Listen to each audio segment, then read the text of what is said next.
Hello friends, welcome to my channel Suparna unplug. তোমাদেরকে স্বাগত। অনেক দিন ধরে রাম ঠাকুরের আশ্রম যাবার খুব ইচ্ছা ছিল। যাই হোক, হঠাৎ সুযোগ হয়ে গেল। আমি বাঘাযতীনে রাম ঠাকুরের আশ্রমে চলে গেলাম। এখানে যাওয়াটা খুব একটা অসুবিধা কোনো ব্যাপার নয়। শিয়ালদা থেকে মাঝেরহাট লোকাল ছাড়া বাকি সাউথের সব ট্রেনেই বাঘাযতীন স্টেশনের উপর দিয়েই যায়। স্টেশন থেকে আশ্রম 15 থেকে 20 টাকা মতো নেয়। আমরা আশ্রমে পৌঁছে গেলাম। আশ্রমের বাইরে অনেকটাই কার পার্কিংয়ের জায়গা আছে।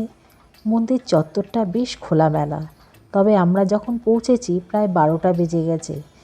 মন্দিরের দোর প্রায় বন্ধ হয়ে যাওয়ার সময় হয়ে গেছে। তবুও তাড়াতাড়ি করে যতটা পারলাম ওইটুকু সময়ের মধ্যে দেখে নিলাম। লিফটের ব্যবস্থা আছে, লিফটে করে দোতলায় গেলাম। এখানে প্রায় 8-9টা কক্ষ আছে, যেখানে শ্রাদ্ধ পৈতে সব কিছু হয়ে থাকে। ভীষণ সুন্দর পরিষ্কার পরিচ্ছন্নভাবে চারদিকটা ওনারা মেনটেন করেছেন। তারই একটি রুমে আমারই এক বন্ধুর মায়ের বাৎসরিক কাজ সম্পন্ন হয়ে গেছে ততক্ষণে। উপরের তলা মানে 3rd ফ্লোরে খাওয়া দাওয়ার ব্যবস্থা, প্রচুর লোকের উপস্থিতি। খাওয়া দাওয়ার পর আমরা নিচে নেমে আসলাম।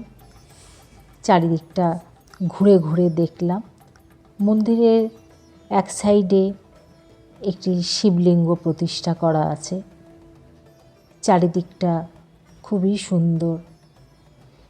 একদিকে একটা কাচের ঘরের মধ্যে রাম ঠাকুরের ফটো রাখা আছে। এই মন্দিরটায় আমরা ঢুকতে পারিনি, কারণ গেটে তালা দেওয়া ছিল। যাই হোক, কম সময়ের মধ্যে হলেও মন্দির দর্শন পূর্ণ হলো। তোমাদের কেমন লাগলো এই ভিডিওটা জানিও, আর চ্যানেলটাকে কিন্তু সাবস্ক্রাইব করো।